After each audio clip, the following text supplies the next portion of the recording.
Élu en 2020 et aujourd'hui âgé de 81 ans, le président américain Joe Biden jette l'éponge. Le président américain Joe Biden se retire de la course à sa propre succession qui est lancée et qui aura lieu en novembre 2024. Une nouvelle qui a fait l'effet d'une bombe à travers le monde.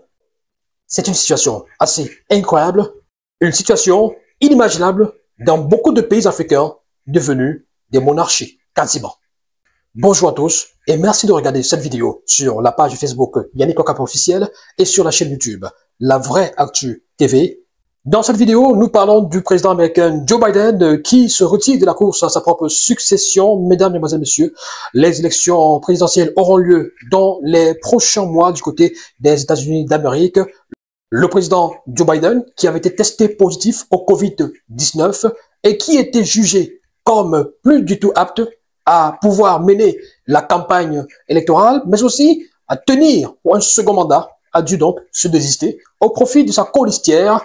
Le président Joe Biden a donc dû se désister et se retirer de la course pour sa propre succession. Mesdames, Messieurs, le retrait de la course à la présidentielle de Joe Biden est-il une leçon de démocratie pour l'Afrique? Est-ce que cette situation parle à l'Afrique? Est-ce que cette situation est un message fort des États-Unis à l'endroit de beaucoup de chefs d'État africains? On en parle dans cette vidéo, mesdames, messieurs. Mais avant, intéressons-nous à quelques-unes qui se sont penchées sur cette actualité depuis le début de la semaine, bien évidemment. On va commencer par le quotidien satirique Le Popoli qui évoque cette situation aux États-Unis d'Amérique, avec notamment Joe Biden qui s'est retiré de la course à sa propre succession qui aura lieu dans les prochains mois aux États-Unis d'Amérique. Alors, que dit Le Popoli? Donc, on peut apercevoir à la une du Popoli, voilà, je ne suis pas vieux, mais comme vous insistez, voilà, point de suspension. C'est Joe Biden qui s'exprime là et qui s'adresse aux Américains, mesdames, mesdemoiselles, messieurs. Voilà, le Popoli qui titre de Washington à Yaoundé, l'usure du pouvoir. De Washington à Yaoundé, l'usure du pouvoir. Je ne suis pas vieux, mais comme vous insistez, point de suspension. Voilà, c'est donc ce que nous propose le Popoli en rapport à cette actualité. Alors c'est bien évidemment, hein, c'est de l'ironie, hein, c'est de la satire, c'est pour rigoler un tout petit peu, parce qu'il faut quand même préciser que Joe Biden, quelques jours plus tôt, n'était pas du tout d'accord avec cette hypothèse, voilà, de se retirer de la course à la présidentielle.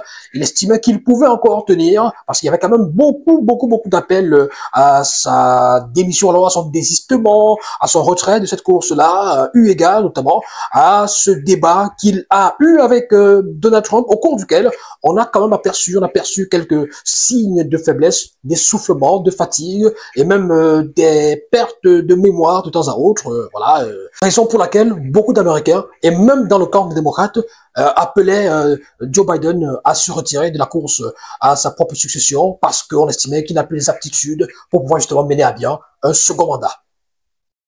Regardons la une de Santé Nature Info, qui dit « Testé positif au Covid-19, Joe Biden se lave les mains sur la présidentielle ». Alors, Santé Info Plus va plus loin, hein, en nous faisant comprendre que le président sortant des États-Unis d'Amérique, bien qu'ayant annoncé le 17 juillet dernier qu'il se portait bien après avoir été testé positif au Covid-19, n'a pas attendu longtemps pour déclarer qu'il se retire de la course pour briguer un autre mandat présidentiel. Là, c'est donc nos confrères de Santé Nature Info, qui s'intéressent à ce sujet, cette actualité. Vous avez également un autre journal, La Voix des Jeunes.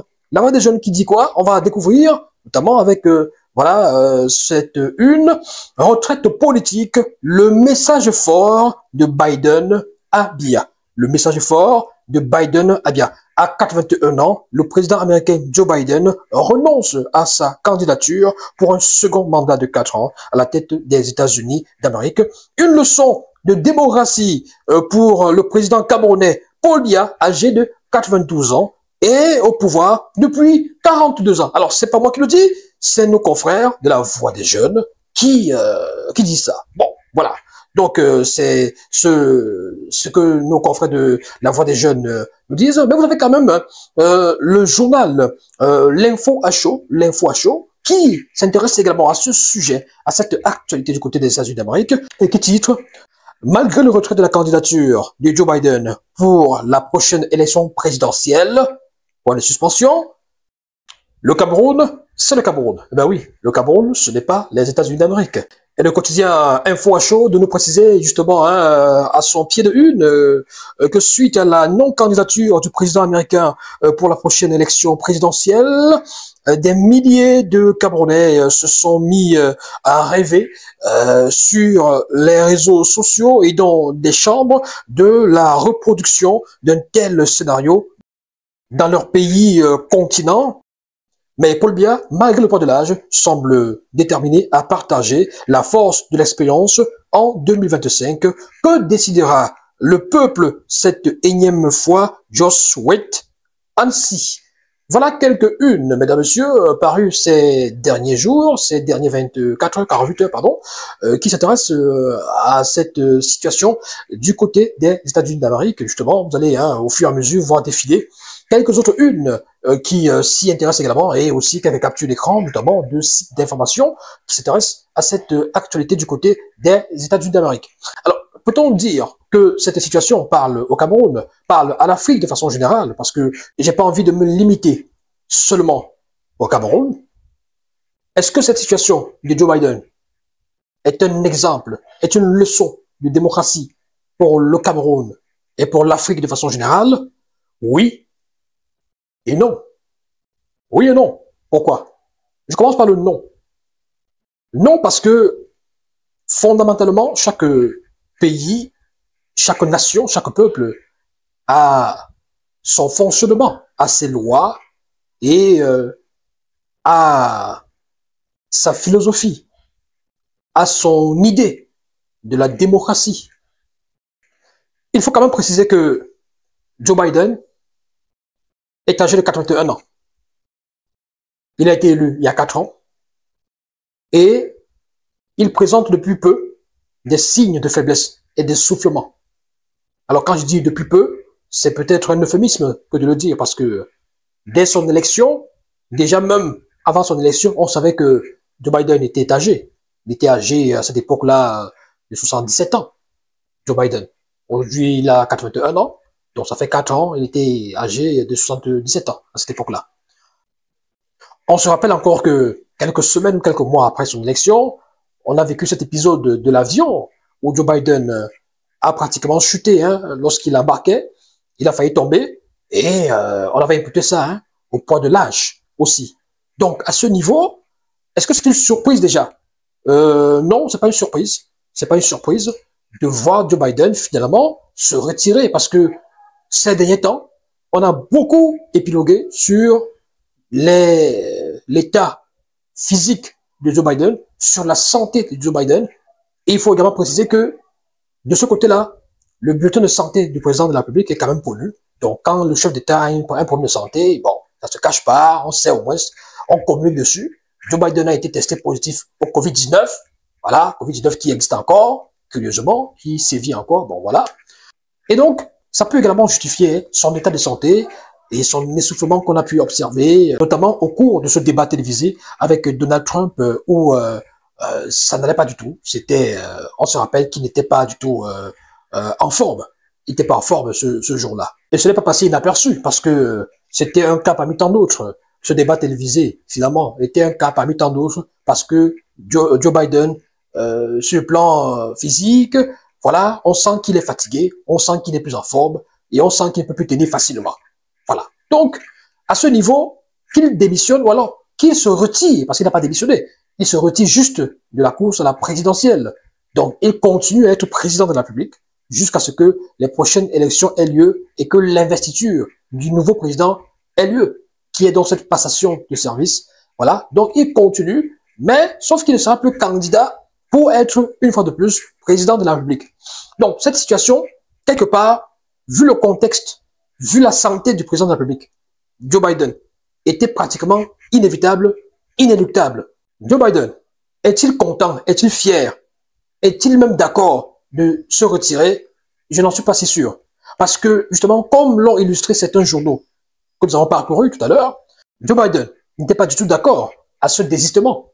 Il souhaitait continuer, il voulait se battre, il voulait continuer à se battre, il voulait justement être à nouveau candidat pour la prochaine élection qui aura lieu, je pense, au mois de novembre.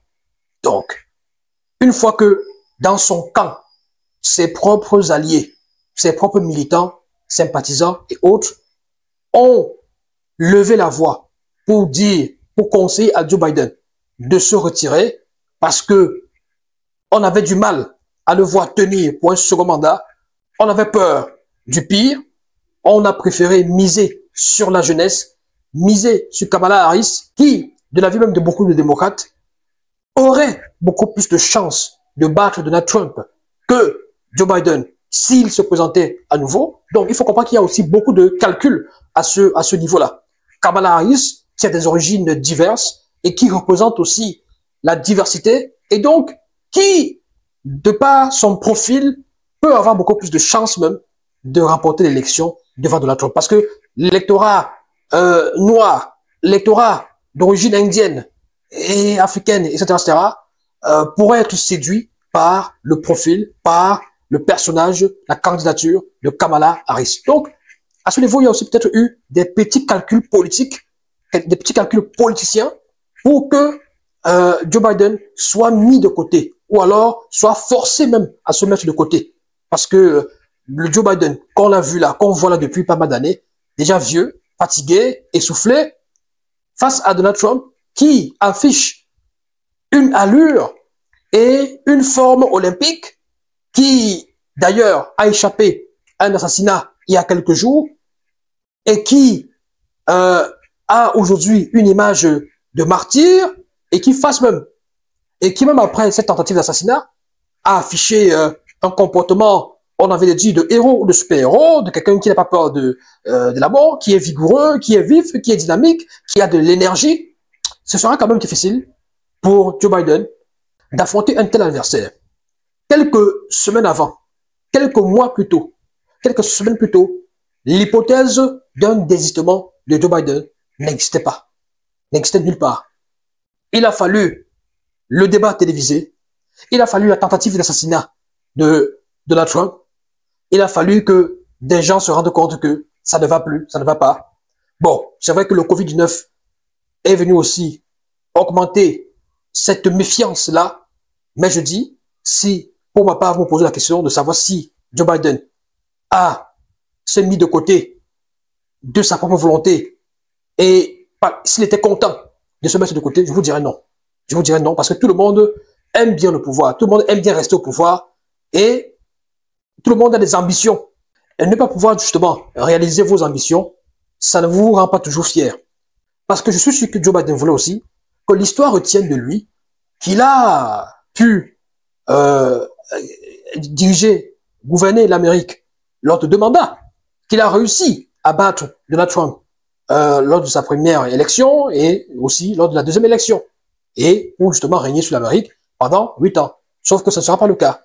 Il a été pratiquement, j'avais dit qu'il il est pratiquement contraint de se mettre de côté pour faire passer Kamala Harris, qui est une chance beaucoup plus sûre de la part des démocrates pour remporter cette élection face à Donald Trump. Donc à ce niveau, est-ce que l'Amérique, est-ce que cette situation parle à l'Afrique? Je dis tout d'abord non. Non. Parce que le président en question ne s'est pas retiré de son propre gré. C'est pour des calculs politiques et politiciens qu'il s'est mis de côté.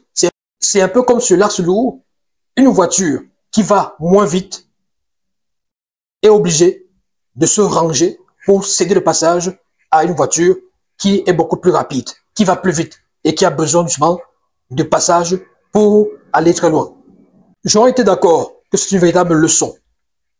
J'aurais été d'accord dans un premier temps que c'est une véritable leçon au cas où Joe Biden avait décidé volontairement parce qu'il se sentait fatigué personnellement. Et il s'était dit, bon, j'ai déjà fait 4 ans, je me retire, je ne veux même plus. Or, il y a eu une volonté de briguer un second mandat. Il y a eu même des campagnes, un début de campagne. Il y a eu un face-à-face avec Donald Trump. Donc, à ce niveau, c'est à cause des problèmes de santé. C'est à cause de la fatigue générale, du poids de l'âge. C'est aussi à cause des pressions politiques. Quand vous subissez des pressions politiques dans ce genre de contexte, vous n'êtes plus maître de votre avenir, de votre destin. Parce que les alliés, les gens du parti peuvent, voilà, ils pèsent de tout leur poids. Donc, si vous décidez de forcer, vous allez vous retrouver isolé. Donc, à ce niveau, il a subi les pressions de la part du parti, les démocrates, pour se mettre de côté en faveur de Kamala Harris. À ce niveau, c'est pas forcément l'exemple typique de la démocratie ou de la leçon que cet exemple sert à l'Afrique. Donc, si on se fie uniquement à l'argument de la santé, qui peut mettre de côté un chef d'État en fonction, qui peut le disqualifier, il faut quand même dire que dans les pays africains, dans ces pays africains qui sont concernés, on n'a pas des cas officiellement de soucis de santé de certains de ces chefs d'État qui sont évoqués. C'est-à-dire que si on estime que Joe Biden était forcé par son parti, par ses militants et ses soutiens, de se mettre de côté parce qu'il n'est plus apte, parce que son état de santé est préoccupant, il faut quand même dire que dans les pays africains, les présidents, les chefs d'État concernés vous diront qu'ils n'ont pas de soucis de santé. D'ailleurs, une communication est faite là-dessus pour démontrer qu'ils sont toujours jeunes, qu'ils sont encore en forme et qu'ils peuvent encore travailler, qu'ils n'ont pas de soucis de santé. Donc, à ce niveau, tant que ces chefs d'État ne vous disent pas qu'ils ont un problème de santé, ils peuvent toujours continuer à travailler. Du moment où ils n'ont pas de problème de santé, même s'ils ont 90 ans, ils se sentent aptes à travailler. Ok, du moment où les électeurs, dans les urnes, votent pour eux, ils sont toujours là. Ils sont légitimes pour pouvoir justement mener à bien les missions qui leur sont assignées. Donc, la gestion du pays.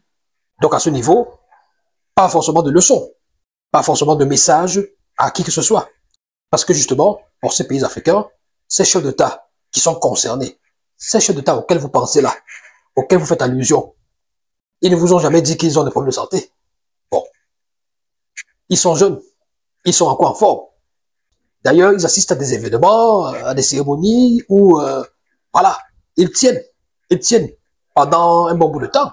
Ils tiennent longtemps. Donc, tout le contraire de Joe Biden, qui a montré des signes de faiblesse, de fatigue et des problèmes de santé qu'on a vus en Mondovision et qui ont poussé ses partisans, les médias et tout le reste, à réclamer qu'il soit de côté, qu'il ne participe pas à la présidentielle prochaine. Ce qui n'est pas le cas de ces chefs d'État auxquels vous faites allusion. Maintenant, dans le deuxième cas de figure, parce que tout à l'heure, je vous ai dit, j'ai deux réponses. Hein. J'ai le oui et j'ai le non. C'est-à-dire que, est-ce que cet exemple est une leçon? Est-ce que cet exemple parle à l'Afrique? J'ai dit oui et non. J'ai commencé par le non. Maintenant, je parle du oui. Le oui, c'est quoi? Le oui, c'est qu'effectivement, dans un contexte où en Afrique, les chefs d'État ont confondu les palais ou alors les présidences au domicile de leurs parents, au domicile familial, il est clair qu'un tel exemple parle beaucoup aux chefs d'État, dans le sens de l'alternance, dans le sens de limiter un tout petit peu cette longévité au pouvoir. Oui. Dans un contexte où il n'existe pas de limitation de mandat dans ces pays, oui, cette situation parle à l'Afrique, parle à beaucoup de chefs d'État.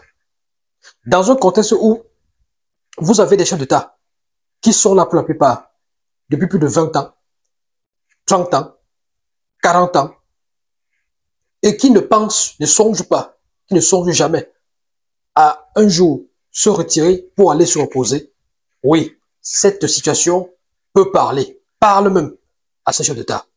Dans un contexte où vous avez des chefs d'État qui ne présentent plus des signes de vigueur et de jeunesse, qui sont déjà sous le poids de l'âge, qui semblent fatigués, dont les sorties sont de moins en moins visibles, et même lorsqu'ils font des sorties, on sent que l'âge est déjà avancé, l'âge pèse sur eux, et qu'ils ont besoin de repos. Oui, cette situation parle à ces chefs d'État et à ces pays d'Afrique. Dans une situation où des chefs d'État ne sont pas à l'écoute de ce que leur peuple peut leur dire, de ce que même leurs collaborateurs ou leurs partisans ou certains de leurs partisans peuvent leur dire, cette situation parle dans un contexte où mener et diriger des conseils de ministres est une véritable torture, un supplice pour beaucoup de chefs d'État en Afrique qui pèsent sous le poids de l'âge.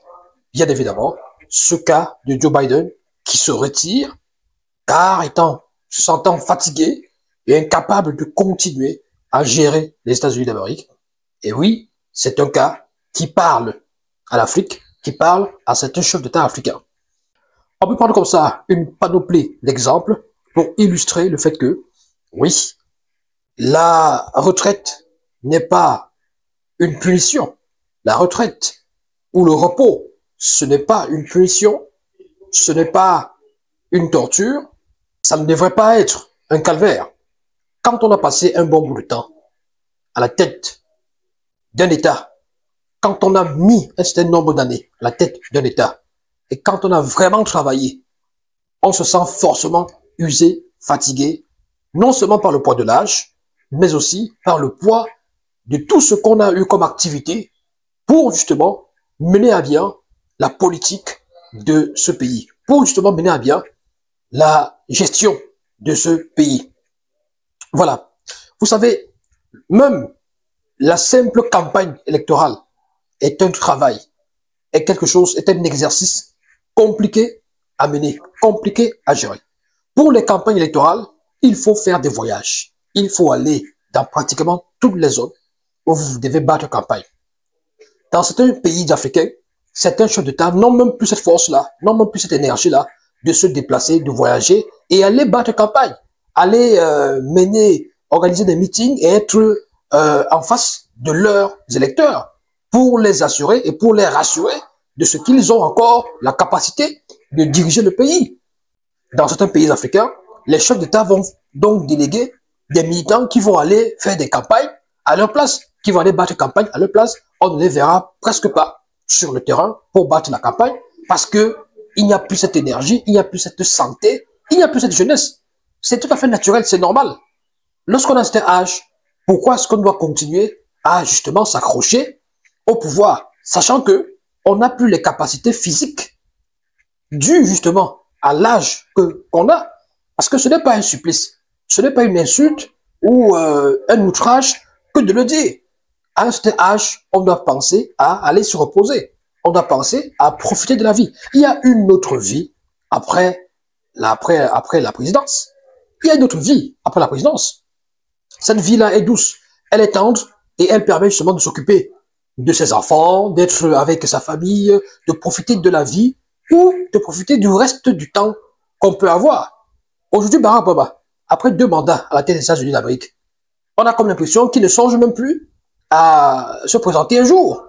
Il a compris quel poids c'était, quel sacrifice il fallait pour justement gérer ce pays. Il a compris qu'une fois qu'on est chef d'État, on ne s'appartient plus. Et on est au travail pratiquement tous les jours et à toutes les heures. Voilà. Donc c'est un gros boulot. Joe Biden s'est retiré. Joe Biden a compris que malgré tout, le poids de l'âge l'avait rattrapé et il fallait donc se mettre de côté. Sinon, peut-être le pire pouvait se produire. À ce niveau, oui, c'est une leçon. C'est également une leçon dans ce sens que, aux États-Unis d'Amérique par exemple, au niveau de la présidentielle, ça fonctionne avec des colistiers. Ça fonctionne avec des colistiers. C'est-à-dire que vous êtes candidat à la présidentielle, on a un plan B, on a quelqu'un qui est votre colistier et qui peut être celui qui peut vous remplacer au cas où vous avez un souci. Si vous êtes élu, il sera votre vice-président. Et c'est un modèle aussi que beaucoup de chefs d'État africains n'ont pas encore implémenté. C'est un modèle aussi que beaucoup de pays africains ne mettent pas en valeur, forcément ne mettent pas en pratique. Donc voilà, voilà. Aujourd'hui, Joe Biden, de côté, le Parti démocrate sait qu'il peut miser sur Kamala Harris. Kamala Harris, qui depuis longtemps, ou depuis un certain temps, est préparée justement, est préparée comme étant celle qui, le jour où Joe Biden ne sera plus là, c'est elle qui sera mise en avant. Donc c'est ça aussi, c'est ça aussi. Aujourd'hui qu'il est mis de côté, aujourd'hui qu'il est de côté, c'est elle qui est devant, sans problème. On n'a plus besoin d'aller chercher, d'aller fouiller qui va être candidat, qui va représenter le parti. Il y a une dynamique, il y a un dynamisme même au sein de ce parti. Ça participe également du dynamisme et du charme du système électoral, du système politique du côté des États-Unis d'Amérique. Donc voilà, c'est ça. Donc à ce niveau, oui, l'Amérique parle aux chefs d'État africains. L'Amérique parle à l'Afrique à ce niveau, oui. Voilà, mesdames et messieurs, c'est tout pour cette vidéo où on s'intéressait à cette actualité du côté des États-Unis d'Amérique avec le retrait de Joe Biden. N'hésitez surtout pas à vous abonner sur la page Facebook Yannick Okap officiel et sur la chaîne YouTube La Vraie Actu TV. Invitez vos amis à s'abonner également. Laissez vos avis, vos points de vue, vos impressions en commentaire. Ciao, ciao, bye bye.